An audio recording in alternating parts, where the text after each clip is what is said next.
Hello. So, day off ko ngayon. Katatapos lang ng medical.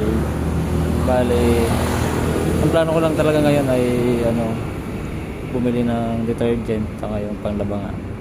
At yung toothbrush. Pero napunta ko dito. Next time.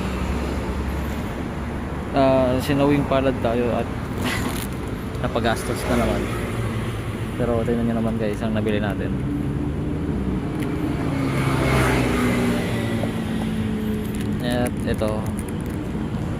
At ito yung pinaka nagpaganda sa araw.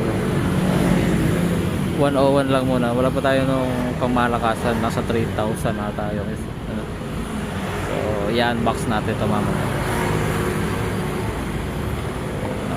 Okay. So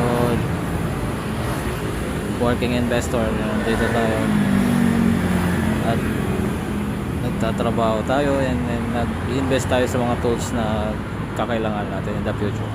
Yan lang guys.